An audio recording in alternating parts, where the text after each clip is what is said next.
يا خير مولود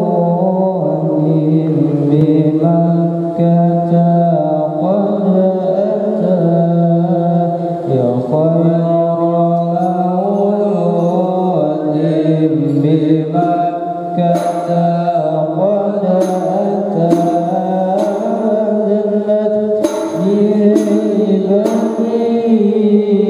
جميع خصومي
Assalamualaikum warahmatullahi wabarakatuh.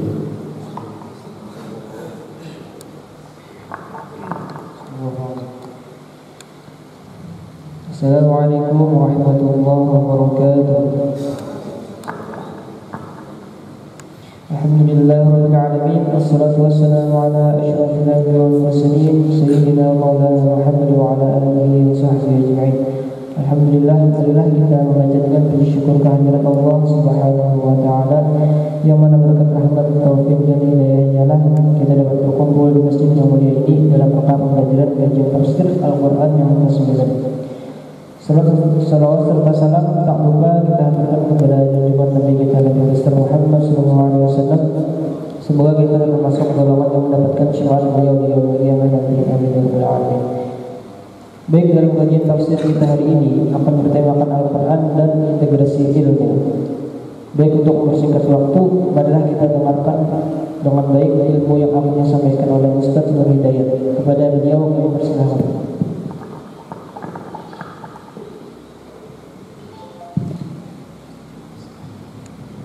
Assalamualaikum warahmatullahi wabarakatuh.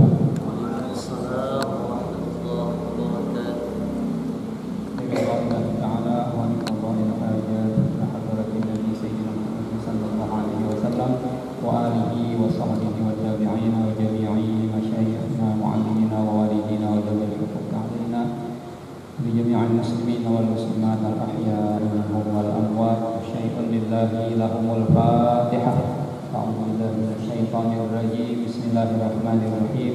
Alhamdulillahirabbil alamin arrahmanir rahim maliki yaumiddin.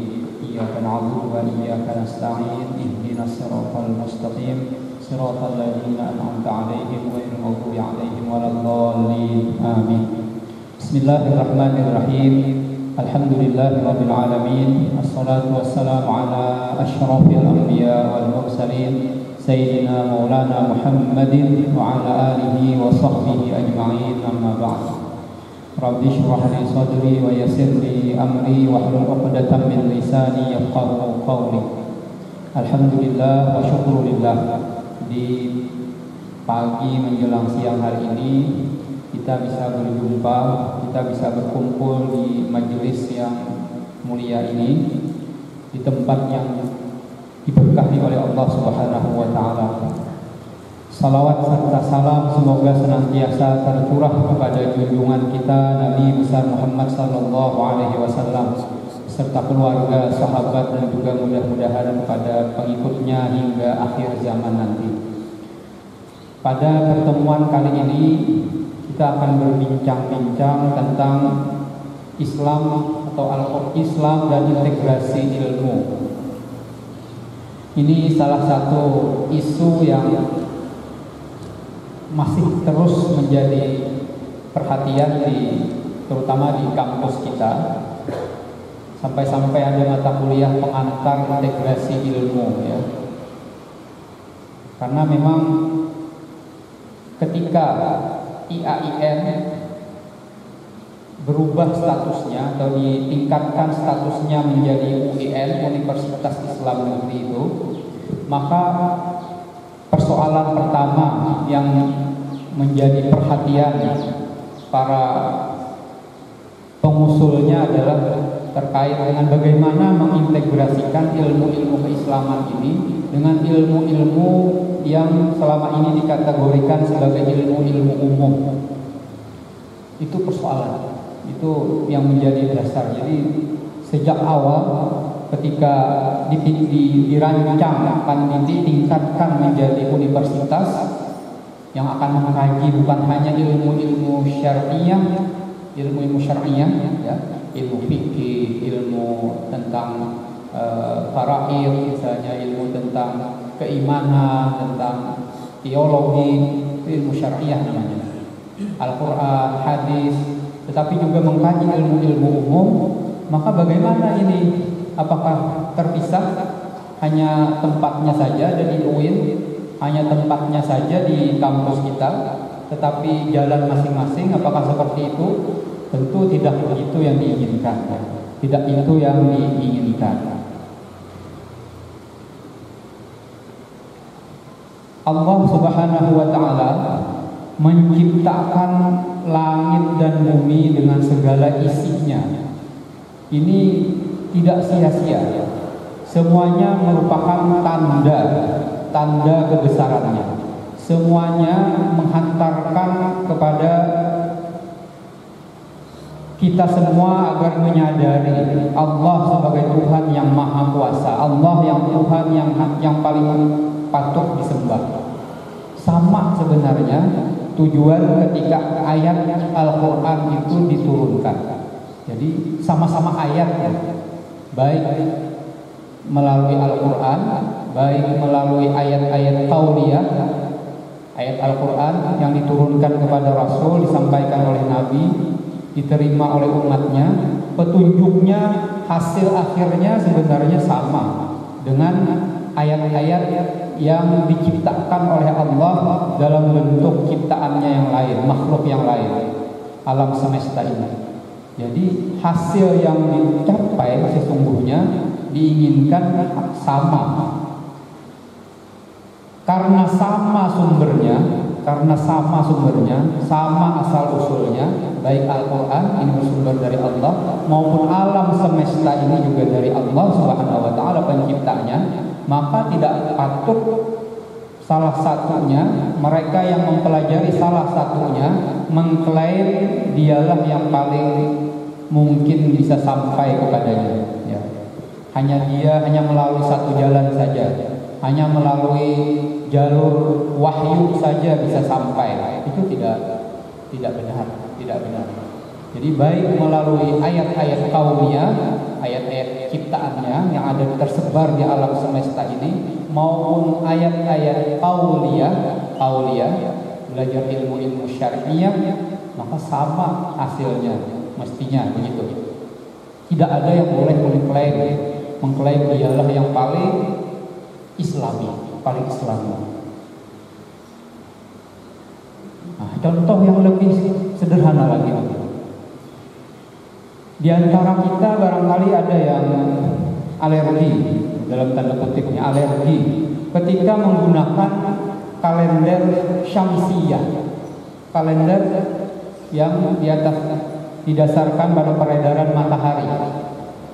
Lebih suka, lebih senang, lebih merasa tentram atau lebih merasa lebih syar'i, lebih merasa islami kalau menggunakan kalender yang didasarkan pada peredaran bulan. Padahal siapa pencipta matahari? Siapa pencipta bulan? Sama yang menciptakan, Allah Subhanahu wa ta'ala. Jadi kalau begitu tidak beralasan, tidak benar kalau merasa yang satu lebih islami, yang satu kurang islaminya. Atau apalagi sampai menjelek-jelekkan yang menggunakan kalender matahari hanya karena alasan politis misalnya. Apa alasan politiknya? Ini terdahulu orang Romawi, dan Romawi itu Kristen kebetulan begitu misalnya. Itu alasan. Ini duluan orang Romawi menggunakan kalender matahari, sementara kita menggunakan kalender Hijriah yang menggunakan peredaran bulan. Itu belakangan. Jadi karena hanya ingin tampil beda, lalu kita menyerangnya, nggak boleh begitu. Sama-sama sebenarnya ini ciptaan Tuhan juga, sama-sama ciptaan Allah Subhanahu wa ta'ala.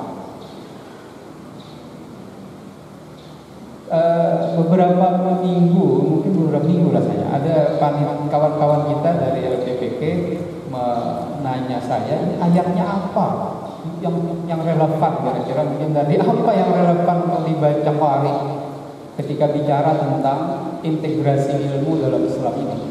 Banyak ayatnya, jadi saya juga bingung kalau harus satu surah tertentu, tidak bisa. Ini terpencar di banyak surah dalam Al-Quran yang bicara tentang ilmu pengetahuan, yang bicara tentang potensi. Allah Subhanahu wa ta'ala sudah menciptakan potensi itu dalam diri manusia. Ya. Sejak awal Allah berencana ingin mengutus Adam, menciptakan makhluk. Inni ja'ilun fil ardi khalifah. Lalu kan sebelumnya sudah ini dibekali Adam itu wa'allama Adam al-asma'a kullaha.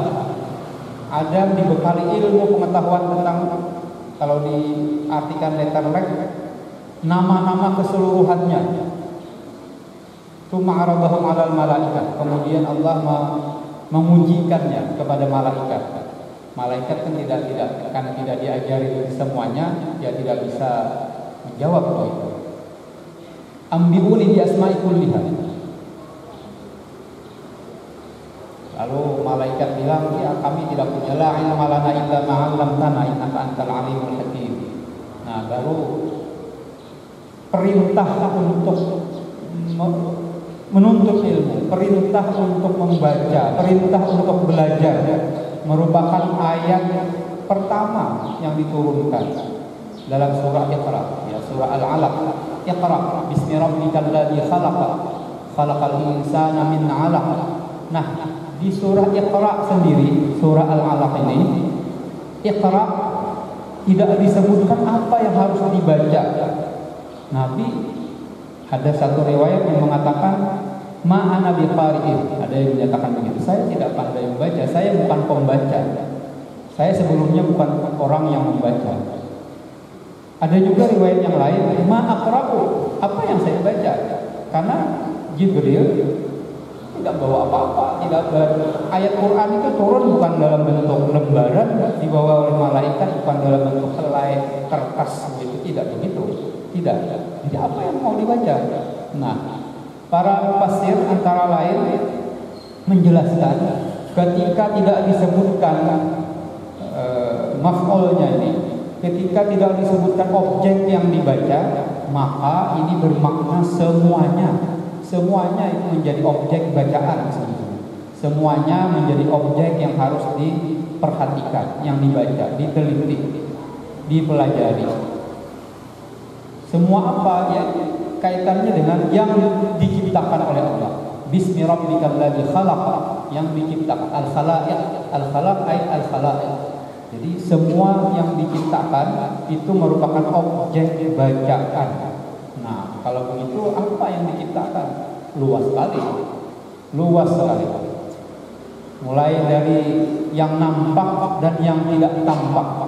Yang nampak di depan mata, kemudian yang tidak tampak makhluk-makhluk yang ciptaan yang lain juga harus dipikirkan. Ini pertama ya. Perintah kita diperintahkan untuk belajar, untuk mengkaji, untuk meneliti. Ini perintahkan dalam agama. Bukan hanya sekali lagi bukan hanya mempelajari Al-Qur'an. Kemudian di ayat Quran yang lain banyak juga disebutkan tentang potensi yang ditanamkan Allah kepada manusia. Misalnya kita sering di surah As-Sajdah membaca Allahul ladzi khalaqas samawati wal arda wa ma bainahuma fi sittati ayyamin thumma istawa 'alal 'arsy ma lakum min dunihi min waliyyin wa la syafi' afala tatadhakkarun. Yudabbirul amra minas samai ilal ardi thumma ya'ruju ilaihi fi yawmin kana miqdaruhu alfa sanatin mimma ta'udun. Dzalika 'alimul ghaibi wasyahadatil 'azizur rahim alladzi ahsana kulla syai'in khalaqah wa bada'a khalqal insani min tin thumma ja'ala naslahu min sulalatin min ma'in mahin. Nah, lanjutannya thumma sawwahu wa nafakha fihi min ruhihi wa ja'ala lakumus sam'a wal absara wal af'idah qalilan ma tashkurun. Wa ja'ala lakumus sam'a, Allah yang membekali, yang menjadikan, yang menciptakan pendengaran, wal absara dan juga penglihatan, wal af'idah dan juga kalbu, hati. Qalilan ma tashkurun. Tapi sayangnya tidak banyak yang bersyukur.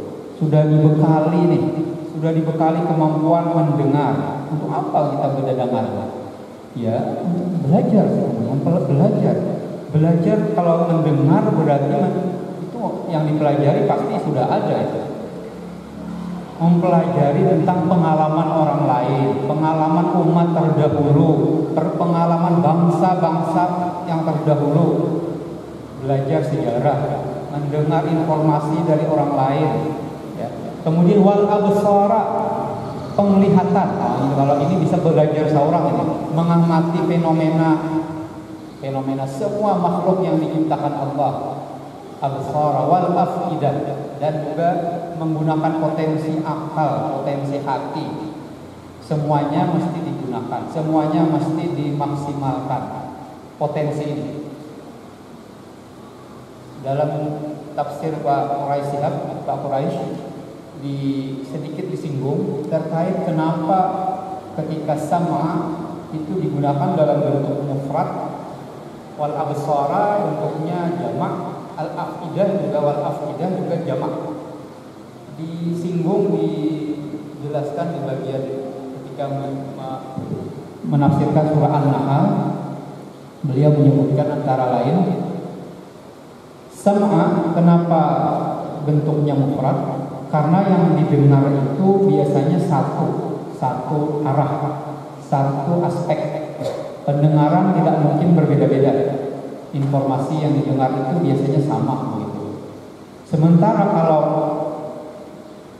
penglihatan, penglihatan atau pengamatan itu bisa berbeda-beda sesuai dengan perspektif masing-masing. Mengamati sesuatu, orangnya sama, bahkan ketika berbeda situasi dan kondisinya bisa berbeda kesimpulannya, bisa berbeda tangkapannya. Itu kalau penglihatan. Apalagi orangnya banyak berulang-ulang mengamati dari sudut yang berbeda-beda, itu bisa hasilnya jadi berbeda-beda. Demikian juga dengan afidah. Afidah ini hati ya. Itu bisa tergantung situasi hati. Tergantung situasi hati yang bisa berubah-ubah juga. Itu menghasilkan kesimpulan juga bisa berbeda-beda. Nah, berbeda dengan sam'ah. Dia mufrad. Kemudian ada lagi satu, kenapa sam'ah didahulukan daripada absara wal afidah? Karena diketahui bahwa potensi yang pertama kali aktif dalam seorang manusia, bayi ketika dilahirkan, itu adalah potensi pendengarannya. Jadi ini berurutan sesuai dengan urutan kenyataannya. Potensi yang pertama kali bisa dimanfaatkan oleh seorang manusia ketika dia lahir dari bayi, bahkan ketika di dalam perut, adalah potensi pendengaran, bukan potensi penglihatan. Potensi penglihatan berangsur-angsur ketika sudah lahir, beberapa minggu, mungkin beberapa puluh hari, baru aktif, baru bisa digunakan semakin maksimal. Demikian pula dengan potensi afidah. Afidah, dia harus menggunakan kedua-duanya dulu, harus memanfaatkan pendengaran, memanfaatkan hati, baru bisa dimaksimalkan potensi qalbunya. Manusia dibekali semua ini. Kita semua baik muslim maupun non muslim dibekali dengan potensi sam'ah wal absara wal afidah, pendengaran, penglihatan dan juga hati. Hati dalam artian potensi intuitifnya, intuisinya. Potensi intuisi untuk menangkap pesan-pesan yang bersifat spiritual, Sementara yang dua yang sebelumnya, pendengaran dan penglihatan, bisa digunakan untuk penelitian yang bersifat empirik. Anda meneliti, mengamati, lalu menyimpulkan, melakukan observasi, lalu membuat kesimpulan. Nanti itu potensi penelitian empirik, menggunakan sesuatu yang sudah dibekali oleh Allah dalam semua manusia.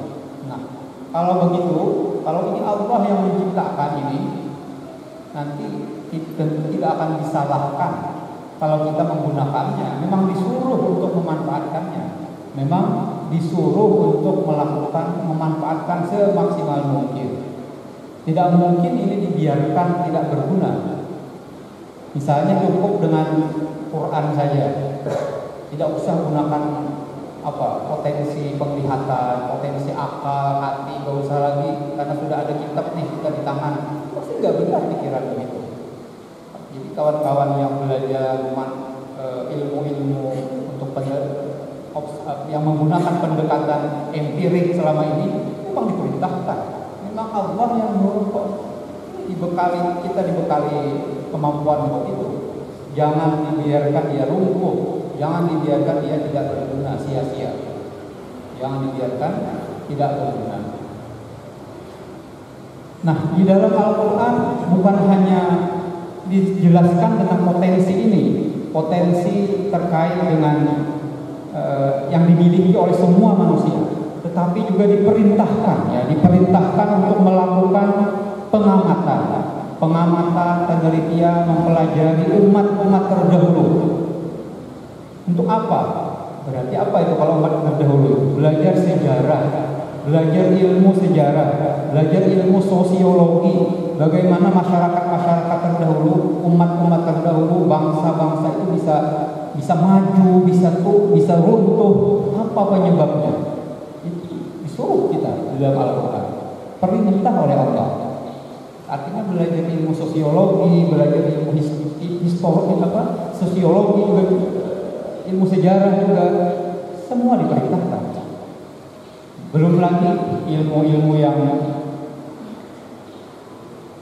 kalau salat Jumat biasanya ini dibacakan. Afala yanzuruna ilal ibili kaifa khuliqat wa ilas samaa'i kaifa rufi'at wa ilal jibali kaifa nusibat wa ilal ardi kaifa sutihat. Fadzakir. Ya. Apakah kalian tidak memperhatikan bagaimana unta diciptakan? Unta.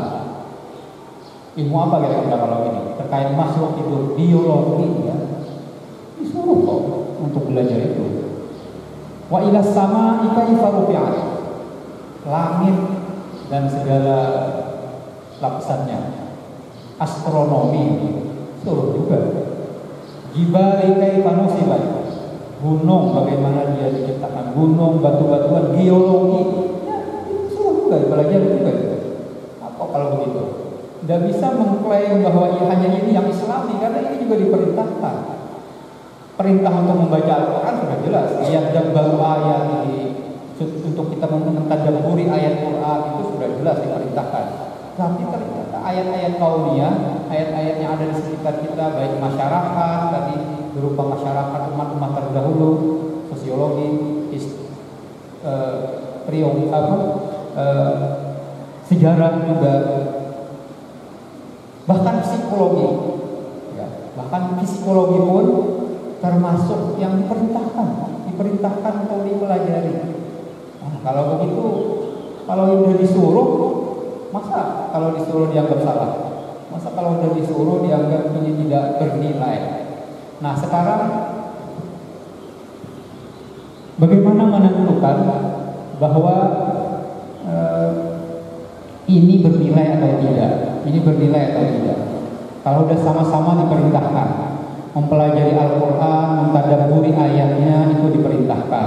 Mempelajari ayat kauniyah juga diperintahkan. Di dalam ayat yang lain disebutkan sanurihim ayatina fil afaqi wa fi anfusihim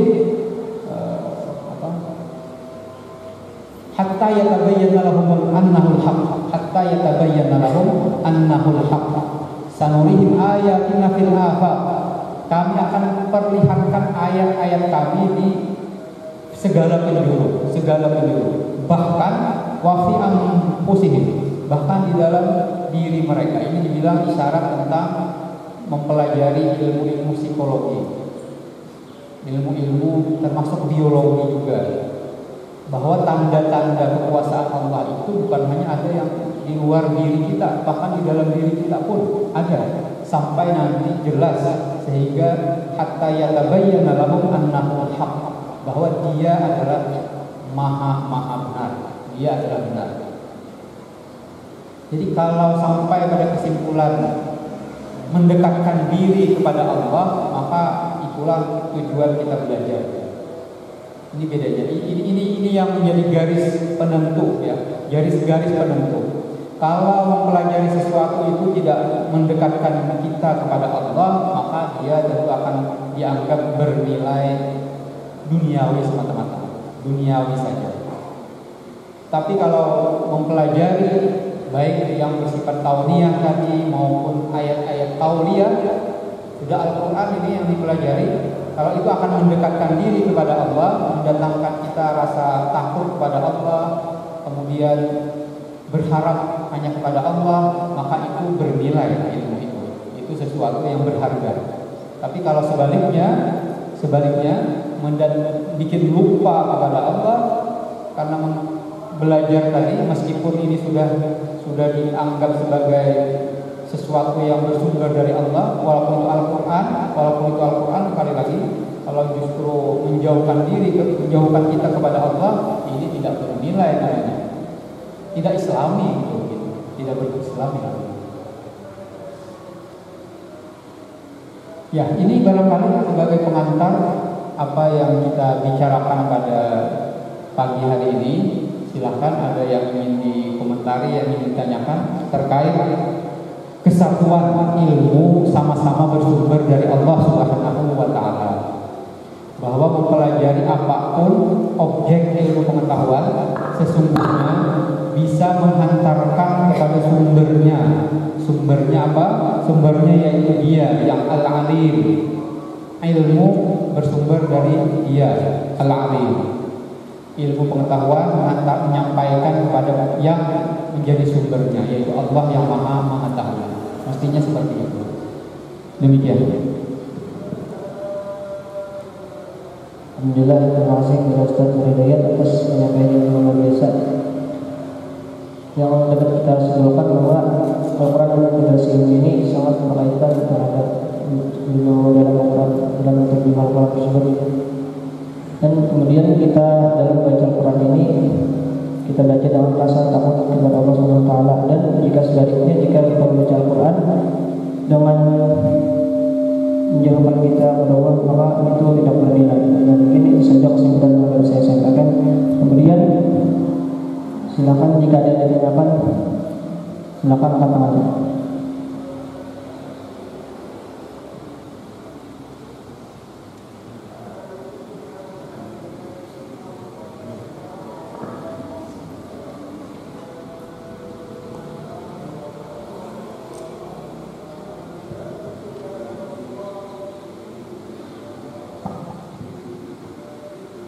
Bismillahirrahmanirrahim. Assalamualaikum warahmatullahi wabarakatuh. Bismillahirrahmanirrahim. Ismahu li wa anfa'u ala nafsi.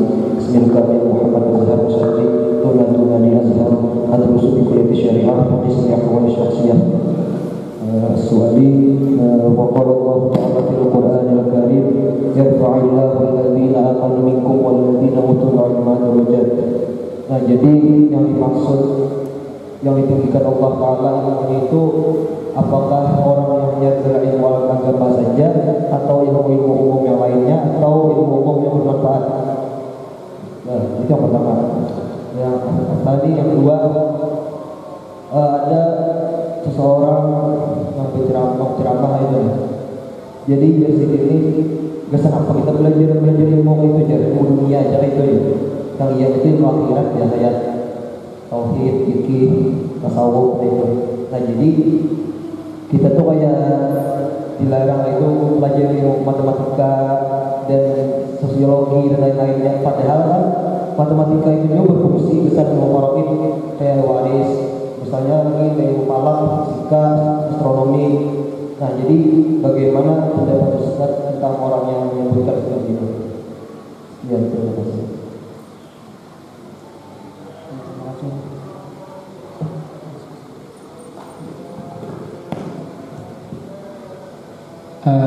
Yang pertama ya, yarfa'illahu alladziina aamanu minkum wal ladziina utul ilma darajat. Apa yang dimaksud dengan ditinggikan ini ya? Ditinggikan, apakah semua belajar apa saja, apapun itu termasuk dalam yang disebutkan dalam ayat ini? Ya, secara umum seperti itu. Tidak, dalam ayat itu tidak disebutkan harus ilmu nahwu saja misalnya, atau ini ilmu fikih saja. Tidak ada tafsirannya seperti itu.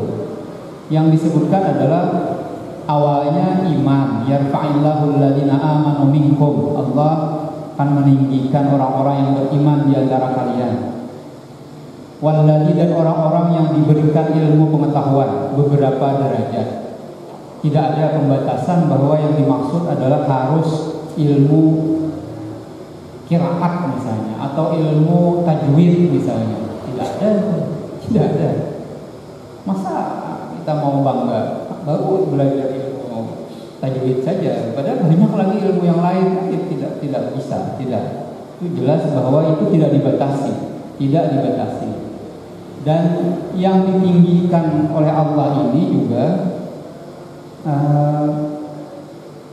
ilmu itu, mempelajari apapun ini ya, mempelajari apapun, kalau justru membawa seseorang pada kedekatan kepada Allah, itu menunjukkan ilmunya berkah. Tapi kalau sebaliknya ya, menambah kesombongan misalnya dengan belajar suatu ilmu, walaupun ilmunya ilmu apa tadi, ilmu yang sudah syar'i ini, tapi justru bikin sombong, itu justru tidak menambah kedekatan, sebaliknya menambah semakin jauh kepada Allah, Allah Subhanahu wa taala. Apa contohnya? Ini barangkali menulari kita ini banyak. Ketika belajar nahwu ya, grammar bahasa Arab itu, karena belajar bahasa Arab ya, lalu mendengar khatib khutbah, kan banyak khatib itu yang karena modal keberanian aja tampil ini, salah baca gitu, salah baris lah, misalnya salah baca, salah barisnya, Walaupun yang salah ini juga bukan rukun khutbah sebenarnya. Rukun khutbah juga bukan. Kalaupun salah tidak membatalkan khutbah sebenarnya. Kan rukun khutbah itu apa? Apa saja rukun khutbah? Wasiat takwa, ya hamdallah, tahmid, yang kemudian salawat, kemudian pesan untuk bertakwa, ayat Quran, doa. Nah, itu.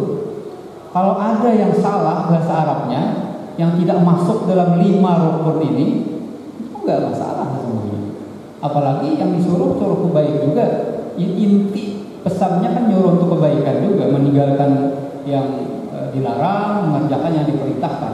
Tetapi gara-gara salah baris tadi oleh kita mungkin yang pernah belajar bahasa Arab, asal ada nyaman lagi didengar, asal hendak sembahyang apa? Asal sembahyang zuhur ini sesudah salat Jumat, karena merasa ini enggak ada apa-apanya ini khatib ini kan begitu. Jadi artinya ilmu kita itu bikin kita menghijab namanya. Ilmu nahwu yang kita pelajari itu membuat kita tidak bisa menerima kebenaran gitu. Walaupun dengan bahasa yang keliru, sampaikan dengan bahasa yang keliru, padahal isinya kontennya tahu aja pesannya benar, tapi karena bahasa yang menyampaikan keseleo atau salah baca, salah baris, kalau kita nggak mau nerima pesan itu menunjukkan bahwa ilmu bahasa yang kita pelajari bukan mendekatkan kita itu, justru menjauhkan kita dari kebenaran. Ya banyak seperti itu juga. Bahkan karena salah baca Qur'annya pula misalnya ya, ada fasih misalnya, salah makharijul hurufnya keliru misalnya, itu sudah kita nggak mau lagi milih ini ustazah atau siapalah misalnya, kita nggak mau lagi channel itu, walaupun banyak pengikutnya, itu dianggap nggak layak misalnya, gitu. Berarti ilmu yang kita pelajari ini menghalangi dari kebenaran yang sesungguhnya. Itu di satu sisi ya. Kemudian yang kedua terkait dengan bagaimana ini menyikapi orang-orang yang tadi menganggap itu semua duniawi aja, nggak usah belajar itu. Semua yang kita pelajari selama kita masih bernapas saat ini itu semua duniawi. Kita berada di sini juga duniawi. Kalau diniatkan untuk akhirat, barulah bernilai akhirat. Jadi jangan menghitung yang namanya akhirat itu hanya sholat 5 waktu, hanya apalagi puasa di bulan Ramadan, hanya ibadah haji, hanya itu saja yang akhirat. Sementara yang lain-lain bukan ukhrawi. Itu tidak benar menghitung begitu. Kalau itu yang terjadi, maka tentu sedikit sekali waktu kita untuk akhirat jadinya. Sholat paling 10 menit, 8 menit kali 5, wah 40 menit aja itu 24 jam waktu kita. Bukankah kita diajarkan misalnya untuk ketika keluar rumah ini niatnya. Nah niat itulah yang membuat sesuatu itu bernilai ukhrawi atau duniawi. Jadi pandai-pandai mengatur niat. Walaupun sesuatu yang bersifat duniawi, kalau diniatkan untuk bersifat akhirat, maka dia akan bernilai ukhrawi. Dia akan kekal juga di akhirat nanti. Seperti itu. Jadi memang banyak di masyarakat kita, makanya masih perlu menekankan bahwa belajar biologi tadi, belajar matematika itu penting. Bayangkan kalau politik juga misalnya, tidak ada orang Islam yang menguasai itu, apa yang terjadi? Orang Islam misalnya ngaji aja, orang Islam misalnya ya, ilmu terkait syariah saja, ilmu syariah saja dikuasai orang kita ini, bahkan ditipu orang jadinya, dibodohi orang, diatur orang jadinya. Teknologi nggak mau belajar, misalnya, akhirnya apa?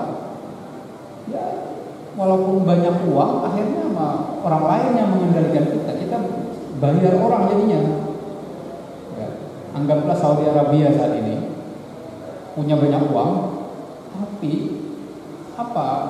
Dari semua beli jadinya dari luar.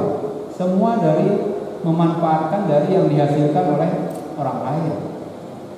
Pesawat nggak ada bikinan sendiri, jadinya memang beli dari orang. Tergantung dari lawan, jadinya tergantung dari orang lain. Gara-gara kita tidak banyak yang dari awal dulu mempelajari itu, tidak masuk ke situ. Mungkin sekarang sudah berubah, mungkin sekarang sudah mulai orientasinya sudah berbeda. Jangan dikira orang Arab hanya belajar urusan ngaji aja sekarang, tidak. Mereka juga sudah jauh mungkin lebih maju dari Indonesia, lebih kencang larinya untuk mengejar sesuatu yang lama diabaikan,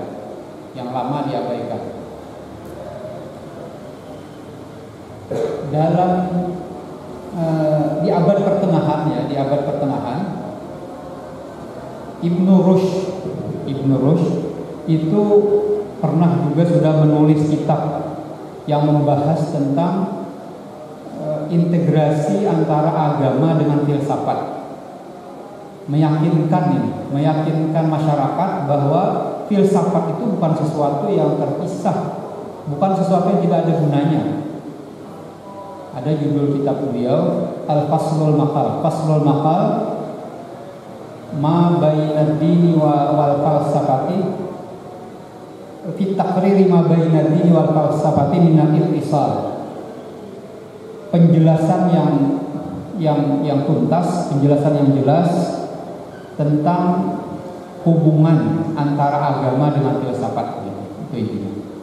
Nah, yang ditekankan di situ adalah tadi, apa gunanya pendekatan rasional, apa penggunanya memahami sesuatu dengan pendekatan empiris itu. Ini kan semua filsafat, menggunakan akal, menggunakan rasa, itu bukan sesuatu yang tidak ada gunanya. Belajar ilmu itu bukan hanya yang dihafal. Kalau ilmu syariah itu dihafal cenderung dari turun temurun, diketahui, dibaca, harus sesuai bacaannya. Ilmu qiraat misalnya, tidak boleh ngarang-ngarang. Tapi itu tidak cukup. Perlu orang Islam juga mengembangkan potensi rasionalnya, potensi penelitian empiriknya juga harus dikembangkan. Karena kalau tidak itu dilakukan, maka kita ketinggalan. Jadi sekali lagi tidak benar bahwa matematika, sosiologi, kimia, biologi itu tidak ada gunanya. Itu nggak benar. Itu bahaya sekali pikiran-pikiran. Ya, kalau ada masih seperti itu ya akan membuat kita ketinggalan, membuat umat Islam jadi tertinggal. Ya, jangan salahkan bangsa lain kalau kita dikuasai mereka, karena kita tidak mau belajar, tidak mau mempelajari itu. Mudah-mudahan kita sudah tidak lagi berpikiran begitu tadi, ya. Silakan kalau ada lagi. Silakan untuk satu orang lagi.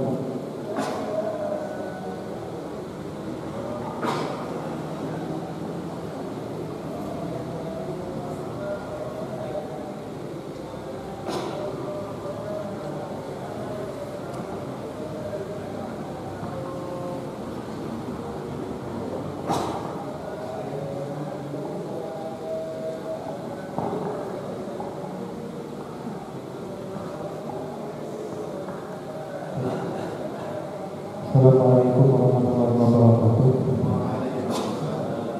Sebelumnya mohon izin untuk bertanya Bapak, dalam integrasi ilmu biasanya kan ada sebuah penelitian itu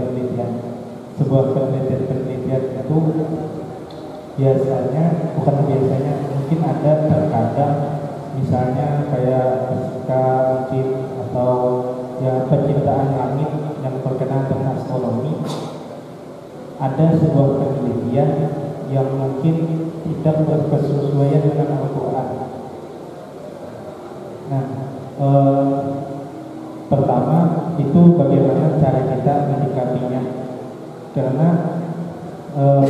sebuah penelitian ini kadang dianggap benar gitu, sesuai dengan fakta datanya. Jadi mungkin Al-Quran ini ada yang mendustakan Kalau orang-orang luar yang mungkin non-muslim ya wajar mendustakan, tapi ditakutkan nanti karena ada orang Islam yang juga mendustakannya karena tidak sesuai dengan. Lalu bagaimana pendapat Bapak mengenai hal itu? Terima kasih. Ya, baik. Kita tunjukkan dulu apa buktinya, yang mana contohnya yang betul-betul tidak sesuai, bertentangan dengan apa yang dinyatakan oleh Al-Quran ya. Boleh jadi justru bertentangannya itu bukan dengan Al-Quran, tetapi bertentangan dengan penafsiran atau apa yang dipahami oleh sebagian orang tentang Al-Quran. Tidak mungkin orang Islam pasti masih meyakini bahwa tidak mungkin itu bertentangan, karena sama-sama tadi sumbernya sama, asal usulnya sama, lalu bisa bertentangan. Justru kemungkinan adalah istilah Al-Quran lah yang lebih tepat untuk mengungkapkan fenomena yang sesungguhnya, Itu contohnya untuk bukan terkait astronomi ya, terkait dengan Iqra tadi. Iqra bismi rabbikal ladzi khalaq, khalaqal insana min 'alaqah itu dulu dari dulu terjemahannya segumpal darah. Terjemahan segumpal darah untuk alaqah itu tidak cocok. Akhirnya membuat dikira Al-Qur'annya tidak benar. Padahal terjemahnya yang tidak tepat. Mengungkapkan alaq dengan segumpal darah tidak tepat dengan temuan ilmu embriologi lah begitu ya. Tidak benar. Tidak ada darah di situ. Nah, justru terjemahnya yang tidak benar, bukan Qur'annya. Al-Qur'annya justru dikatakan memang tepat karena ini menempel alaqah, sesuatu yang menggantung. Ketika dia terjadi pembuahan gitu ya, ketemu sel telur dan sel sperma, nanti menggantung di dinding rahim. Artinya ungkapan Al-Quran justru lebih persis dengan yang nyatanya. Terjemahan kita yang keliru, bukan dihadapkan dengan Qurannya, berarti selama ini yang kalau diserang Al-Qurannya nggak benar, salah sasaran, berarti salah kritik. Nah, kemudian ada mungkin saya coba membayangkan yang Anda tanyakan apa misalnya sab'ah samawat misalnya ya, sab'ah. Dulu ada yang mengatakan ini 7 planet. Ketika ada satu yang dinasah, planet dinasah, tidak dianggap planet misalnya. Apa planet apa? Yang dibatalkan bukan planet apa? Planet yang ke-7. Baru aja ini, baru tahun-tahun ya 10 tahunan mungkin sekitar itu lah. Bukan planet ternyata. Pluto ya. Bukan planet. Ternyata terjemahan memahami yang ini sab'ah samawat ini dengan 7 planet itulah yang keliru gitu. Itulah yang salah, memastikan bahwa inilah maknanya. Itu berbahaya memang. Tafsir ilmi ini diharapkan bukan dengan bentuk memastikan, bukan dengan mudah mengklaim inilah Al-Quran, inilah yang maksudnya Al-Quran. Itu memang berbahaya sikap-sikap seperti itu. Sikap-sikap yang mudah suka mengklaim apa yang ketika diumumkan inilah yang sudah diungkapkan Al-Quran 14 abad yang lalu. Itu berbahaya sikap-sikap begitu itu. Kenapa berbahayanya? Ketika dilakukan penelitian dan ditemukan hal yang berbeda, merevisi kesimpulan sebelumnya, itu berbahayanya. Klaim kita jadi bikin malu kita gitu. Jadi seakan-akan Al-Quran yang salah gitu. Jadi di situ ya masalahnya. Nah, ungkapan-ungkapan Al-Quran itu sudah kita yakini itu yang tepat. Ada istilah misalnya lagi yang sering dikaitkan dengan ini, ka'annahu yassa'adu fis sama. Yassa'adu, kata yassa'adu fis sama ini mengandung isyarat ilmiah juga ternyata, bahwa kalau seseorang naik ke atas langit lah gitu, itu memang bikin sesak dada, sesak napas. Kenapa sesak napas? Ya karena kekurangan oksigen. oksigen kan semakin ke atas semakin tinggi nggak ada gitu. Nah, ungkapan yas'adu mengisyaratkan isyarat ilmiah ternyata mengandung sesuatu yang betul sesuai dengan kenyataan. Nah, yang kayak gitu-gitu Al-Quran modelnya. Kecuali salah terjemah lagi jadi masalah lagi. Nah, gitu. Jadi bukan kesalahannya jangan dihadapkan dengan Al-Quran. Pertama, jangan langsung dihadapkan dengan Al-Quran. Siapa tahu tafsiran kita terhadap Al-Quran yang keliru, itu satu. Yang kedua, jangan mudah mengklaim ini maknanya, ini loh ilmiahnya. Lalu inilah makna Al-Quran. Itu cukup berbahaya ya. Bisa menyebabkan ketika ini direvisi, temuan ini dengan penelitian berikutnya itu menjadi sesuatu yang berakibat dikira Al-Qurannya yang direvisi begitu, Al-Qurannya yang keliru. Nah, seperti itu. Ini sikap terhadap tafsir ilmi. Pak Quraisy Shihab untuk tafsir ilmi ini tidak dengan cara begitu, tidak dengan cara mengklaim itu untuk menunjukkan bahwa Al-Quran itu mengandung isyarat ilmiah.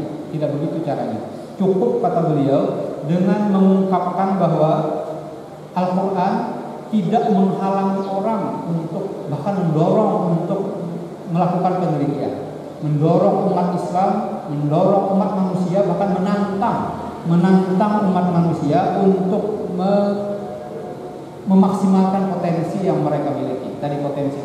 Potensi pendengaran, penglihatan, hati tadi, empiris, rasio, semua ditantang untuk dimaksimalkan. Itu menunjukkan bahwa ini bukan kitab yang bertentangan dengan sains. Ini Al-Quran bukan bertentangan dengan dimensi ilmiah. Beda dengan kitab yang lain, agama lain tidak bicara tentang seperti Islam, seperti Al-Quran. Jadi tidak takut dengan penelitian ilmiah, kita tidak takut. Kita tidak menghalang-halangi. Jangan khawatir dengan apa yang ada di Al-Quran. Kalau ada yang bertentangan itu nggak perlu dikhawatirkan, tidak perlu begitu. Saya kira itu. Ya, baik, itu tadi jawaban dari saudara Bayat. Semoga menjadi ilmu yang bermanfaat bagi kita semua. Amin amin ya rabbal alamin. Selanjutnya kita akhiri dengan doa yang akan dibacakan oleh Ustaz kepada beliau Islam. Al-Fatihah. A'udzubillahi minasyaitonir rajim. Bismillahirrahmanirrahim. Alhamdulillahirabbil alamin arrahmanir rahim maliki yaumiddin. Iyyaka na'budu wa iyyaka nasta'in. Ihdinas siratal mustaqim, siratal ladzina an'amta 'alaihim ghairil maghdubi 'alaihim waladdallin. Amin. Amin ya Allah ya rabbal alamin. Bismillahirrahmanirrahim. Alhamdulillahirabbil alamin. Wassalatu wassalamu ala asyrafil anbiya wal mursalin sayyidina Muhammadin wa ala alihi wa sahbihi ajma'in. Allahumma anfa'na bima 'allamtana wa 'allimna ma yanfa'una wa zidna 'ilma. Alhamdulillahi ala kulli hal wa na'udzu billahi min hali ahli an-nar. Nas'aluka hubbaka wa hubba man yuhibbuka wa hubba kulli 'amalin yuqarribuna ila hubbika. Allahumma iftah lana futuhal 'arifin warzuqna fahman nabiyyin wa hifdzal mursalin wa ilhama malaikatikal muqarrabin. Allahumma arinal haqqa haqqan warzuqna ittiba'ah wa arinal batila batila warzuqna ijtinabah. Rabbana atina fid dunya hasanah wa fil akhirati hasanah wa qina adzabannar. Wa sallallahu ala sayyidina Muhammadin wa ala alihi wa sahbihi wa sallam. Subhana rabbika rabbil izzati amma yasifun wa salamun alal mursalin walhamdulillahi rabbil alamin. Saya selaku pengajar dari ini, mohon maaf jika ada kesalahan dalam acara kita hari ini. Wabillahi taufiq wal hidayah. Wassalamualaikum